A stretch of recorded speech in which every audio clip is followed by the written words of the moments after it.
देखो यार, ऐसा क्वेश्चन ना जहाँ पे हमें ऑर्गेनिक मॉलिक्यूल दिया गया है और पूछ लिया जाता है कि इसमें पाई इलेक्ट्रॉन्स कितने हैं ये बता दो। ऐसा क्वेश्चन प्रायः जेईई में, नीट में हमें देखने को मिल जाता है।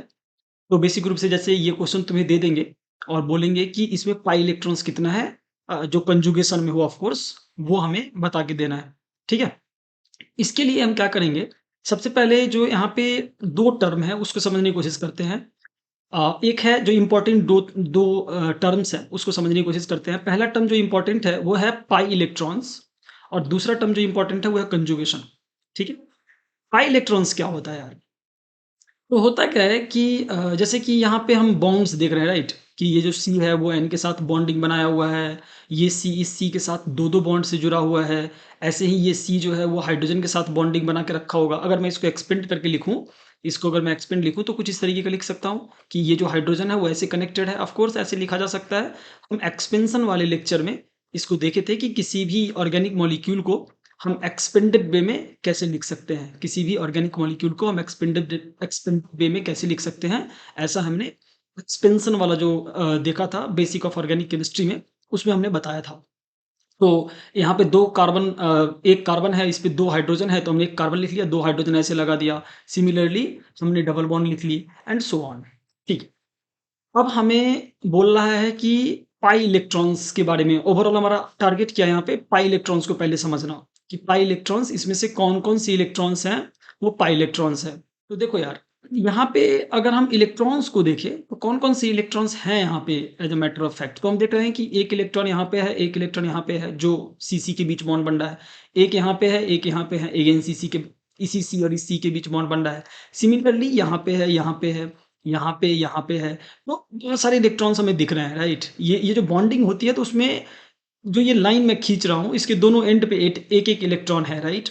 सिमिलरली यहाँ पे हमें दिख रहा है, सिमिलरली यहाँ पे हमें दिख रहा है, यहाँ पे भी 2 लोग दिख रहे हैं। तो इसमें से पाई इलेक्ट्रॉन्स कौन-कौन होंगे, हमें ये पता करना है। तो देखो यार, जब भी बॉन्डिंग में क्या होता है ना कि जब भी बॉन्ड बनता है, जो सिंगल बॉन्ड हमें दिख रहा है, जो भी सिंगल बॉन्ड दिख रहा है, जैसे ये वाला है, तो इसको हम सिग्मा बोल देते हैं। Single bond is also called sigma bond. Again, अब ये सिग्मा क्यों बोला जाता है और ये क्या होता है, इसके बारे में केमिकल बॉन्डिंग में हम बड़ी डिटेल में पढ़ाई करते हैं, राइट? यहाँ पे अगर मैं थोड़ा-सा बता दूँ कि सिग्मा बॉन्ड क्या होता है, जब हेड टू हेड बॉन्डिंग होती है, तो उसको हम सिग्मा बॉन्ड बोलते हैं और जब लैटरल बॉन्डिंग होती है, तो उसको हम पाई बॉन्ड बोलते हैं। तो क्या मतलब हेड टू हेड?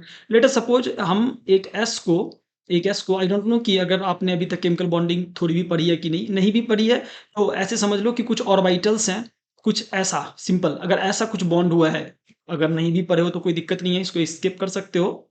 लेकिन अगर पढ़ ली हो, तो मैं एक बार रिकॉल करवाता हूँ कि ऐसे कुछ, जैसे कि एक हमारा एस ऑर्बिटल है और एक मान लेते हैं ये पी एक्स ऑर्बिटल है, जो कि एक्स एक्सिस पे ऐसे बॉन्डिंग बनाएगा। मतलब ये दोनों, ये इधर से आ रहा है, ये इधर से आ रहा है और ओवरलैपिंग होगी, तो यहाँ पे जो बॉन्ड फॉर्म होगा ना, इसको हम बोलते हैं सिग्मा बॉन्ड। यहाँ पे ऐसे बॉन्ड फॉर्म हो गया। एक दूसरे टाइप का जो बॉन्ड होता है, वो होता है पाई बॉन्ड। वो कैसे बनता है? वो कैसे बनता है? वो ऐसे बनता है। वो क्या होता है कि जब लैटरल ओवरलैपिंग होगा, मतलब ये दोनों आपस में जब ओवरलैप करेंगे, तो कैसे ओवरलैपिंग होगी? कुछ इस तरीके का ओवरलैपिंग होगा, ऐसे, और फिर ये कुछ इस तरीके का। तो यहाँ पे जो ओवरलैपिंग होगी, वो कैसा रह रहा होगा यार? वो कुछ इस तरीके का रह रहा होगा, राइट?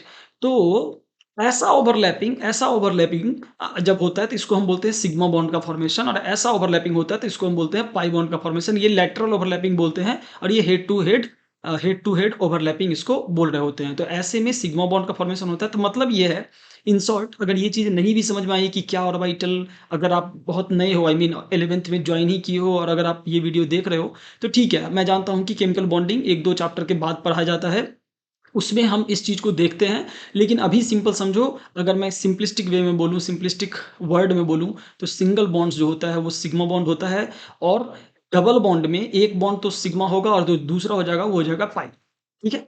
एक बॉन्ड तो सिग्मा हो जाएगा, दूसरा हो जाएगा पाई। पाई का मतलब है ये वाला, जहाँ लैटरल ओवरलैपिंग हुआ होगा। अब ये इंटरनली ये कैसे हुआ है, केमिकल बॉन्डिंग में हम पढ़ेंगे और हम केमिकल बॉन्डिंग में इसको एक्सप्लोर कर रहे होते हैं। यहाँ पे हमें बस ऐसे समझ लेना है, single bond sigma, double bond में एक बॉन्ड सिग्मा, एक बॉन्ड पाई। ठीक है? अब वो इलेक्ट्रॉन्स जो पाई बॉन्ड के फॉर्मेशन में इन्वॉल्व हुए हैं, उसको हम बोलते हैं पाई इलेक्ट्रॉन्स। अगेन, वो इलेक्ट्रॉन्स जो पाई बॉन्ड के फॉर्मेशन में, यहाँ पाई बॉन्ड का फॉर्मेशन हुआ है, हाँ हुआ है। तो इसमें कितने इलेक्ट्रॉन्स इन्वॉल्व हुए हैं, तो काउंट करो 1 2, 2 इलेक्ट्रॉन्स यहाँ पे इन्वॉल्व होके रखे हैं, तो हम बोल देंगे कि इलेक्ट्रॉन्स, वो इलेक्ट्रॉन्स जो किसके फॉर्मेशन में, पाई बॉन्ड के फॉर्मेशन में इन्वॉल्व हुए हैं, उसको हम बोलते हैं कितना, क्या बोलते हैं हम पाई इलेक्ट्रॉन्स बोल देते हैं, हम बोलते हैं पाई इलेक्ट्रॉन्स।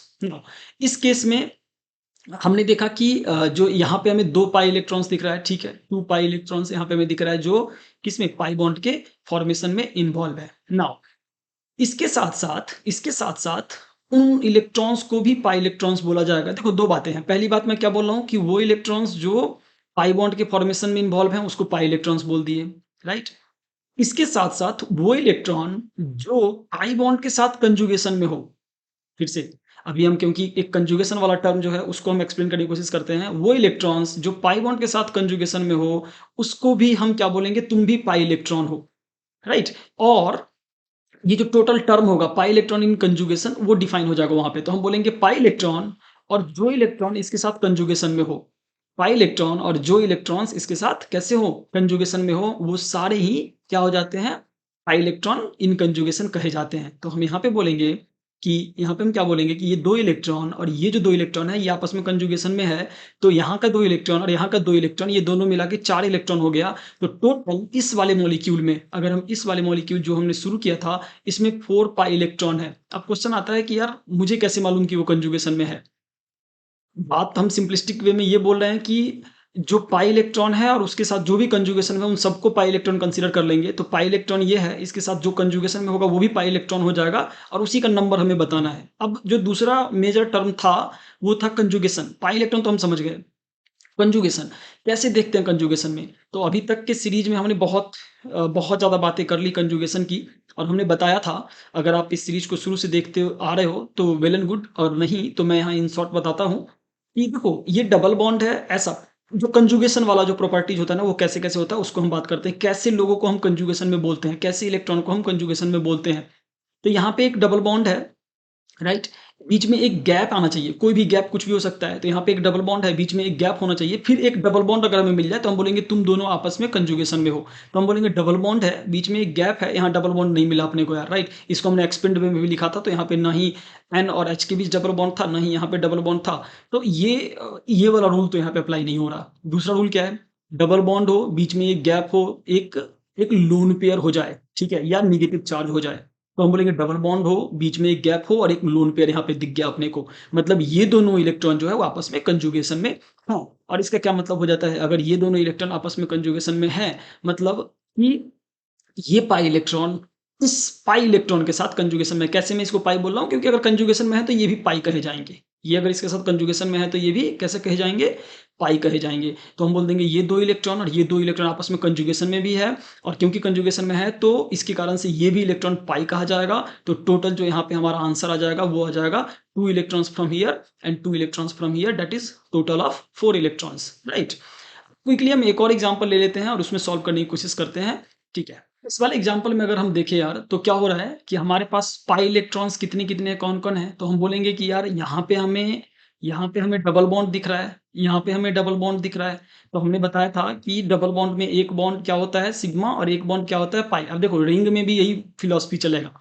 मतलब ऐसा नहीं कि रिंग आ गया तो कुछ अलग हो जाएगा, ऐसा कुछ भी नहीं है। रिंग में भी यही फिलॉसफी होगा कि एक बॉन्ड जो सिंगल बॉन्ड होएगा, मतलब ये जो सिंगल बॉन्ड हमें दिख रहा है, ये सिग्मा हो गया। यहाँ पे 2 बॉन्ड दिख रहा है कि ये और एक ये, तो एक सिग्मा हो जाएगा और एक पाई हो जाएगा। सिमिलरली यहाँ पे एक सिग्मा दिख रहा है, एक पाई दिख रहा है। तो ये पाई बॉन्ड जो है, ठीक है? और ये पाई बॉन्ड है। तो टोटल यहाँ पाई बॉन्ड से कितने इलेक्ट्रॉन आ गए अपने पास? तो पाई बॉन्ड से मैं देख पा रहा हूँ कि अपने पास बेसिकली 4 इलेक्ट्रॉन आ गए। 2 यहाँ पे है और 2 यहाँ पे है। तो 4 इलेक्ट्रॉन तो ये पाई बॉन्ड से आ गया। हमने बोला था कि अगर पाई बॉन्ड के साथ कोई लोन पेयर या कोई अदर स्टफ है जो कंजुगेशन में है, तो उसको भी हम बोल देंगे तुम भी कैसे हो? तुम भी पाई इलेक्ट्रॉन हो। तो हम देखेंगे क्या इसके साथ ये जो लोन पेयर यहाँ पे हमें नाइट्रोजन के ऊपर दिख रहा है, क्या ये कंजुगेशन में है? क्या ये इसके साथ ये कंजुगेशन में है? तो हम बोल देंगे कि हाँ, ये इसके साथ कंजुगेशन में है। कैसे है कंजुगेशन में? तो रूल नंबर 2 क्या कहता है कि डबल बॉन्ड बीच में एक गैप और एक लोन पेयर। तो हम बोल रहे हैं डबल बॉन्ड बीच में ये लाइन एक जो है, एक जो ये बॉन्ड है वो गैप है और यहाँ पे लोन पेयर है। तो मैं ये दोनों आपस में कंजुगेशन में है। तो हम बोल देंगे ये और ये आपस में कंजुगेशन में है, राइट? तो ये दोनों कंजुगेशन में है, और तो इसका मतलब क्या हो जाएगा कि ये भी पाई इलेक्ट्रॉन हो गया। नाउ हम बोलेंगे कि ठीक है, क्या ये जो डबल बॉन्ड है क्या इसके साथ कंजुगेशन में है? तो हम बोलेंगे हाँ, पहला रूल क्या कह रहा है कि डबल बॉन्ड बीच में गैप और एक डबल बॉन्ड, तो डबल बॉन्ड बीच में एक गैप और डबल बॉन्ड मतलब ये इसके साथ कंजुगेशन में है। ये ना हम बोलेंगे कि क्या ये डबल बॉन्ड इसके साथ कंजुगेशन में है? तो हम बोलेंगे कि ठीक है, फिर से रूल चेक करते हैं, तो डबल बॉन्ड बीच में एक गैप और एक लोन पेयर, तो हम बोल देंगे डबल बॉन्ड बीच में एक गैप और एक लोन पेयर, राइट? तो कुल मिला के बात ये है कि अगर हम यहाँ से चल रहे हैं, तो ये इसके साथ कंजुगेशन में है, फिर ये इसके साथ कंजुगेशन में है, फिर ये इसके साथ कंजुगेशन में है, राइट? और फाइनली ये इसके साथ कंजुगेशन में है। तो एक कंप्लीट कंजुगेशन है पूरे मॉलिक्यूल के अंदर, मतलब यहाँ से शुरू होके यहाँ से जाते हुए, यहाँ से जाते हुए, यहाँ से जाते हुए यहाँ तक आ गया है। इसका मतलब है कि यहाँ पे एक कंप्लीट कंजुगेशन है। और अगर ऐसे कंजुगेशन ऐसे होते हैं कंजुगेशन, तो यहाँ पे हम क्या बोलेंगे, जो भी इलेक्ट्रॉन्स यहाँ पे इन्वॉल्व हुए हैं पूरे रिंग के अंदर, वो सारे कैसे हैं, वो सारे पाई इलेक्ट्रॉन्स हो जाएंगे। कैसे? क्योंकि ये तो पाई है ही, ये भी पाई है, और क्योंकि ये जो इलेक्ट्रॉन है जो यहाँ पे दिख रहा है हमें, वो इन दोनों के साथ कंजुगेशन में है, कंप्लीट कंजुगेशन में है। तो हम बोल देंगे 2 यहाँ पे, 2 यहाँ पे और 2 यहाँ पे, टोटल 6 इलेक्ट्रॉन हो गया जो कंप्लीट कंजुगेशन में है और पाई भी है। तो हम बोल देंगे यहाँ पे कितना हमारा आंसर हो जाएगा, 6 पाई इलेक्ट्रॉन। इसका आंसर क्या हो जाएगा, 6 पाई इलेक्ट्रॉन। सिमिलरली एक और क्वेश्चन अपन यहाँ पे देखते हैं। यहाँ पे मैंने एक और एग्जाम्पल लिखा है, और इस एग्जाम्पल में कितने इलेक्ट्रॉन पाई बॉन्ड, जो कितने पाई इलेक्ट्रॉन्स है जो कंजुगेशन में है, उसको आपको आंसर करना है। कहाँ पे? कमेंट सेक्शन के अंदर में काउंट करके। ठीक है, ये एक इम्पॉर्टेंट क्वेश्चन है। इसके बाद ना हम एक और लेक्चर देखेंगे on count pi electron in conjugation. उसमें हम एक स्पेशल क्वेश्चन को कर रहे होंगे। तो ठीक है यार, अगर आपको ये लेक्चर्स पसंद आ रहा है तो इसे लाइक करो, चैनल को सब्सक्राइब करो, और सबसे इंपॉर्टेंट चीज़ अपने दोस्तों के साथ शेयर करो ताकि उन्हें भी कुछ सीखने को मिले। Thank you for watching this lecture.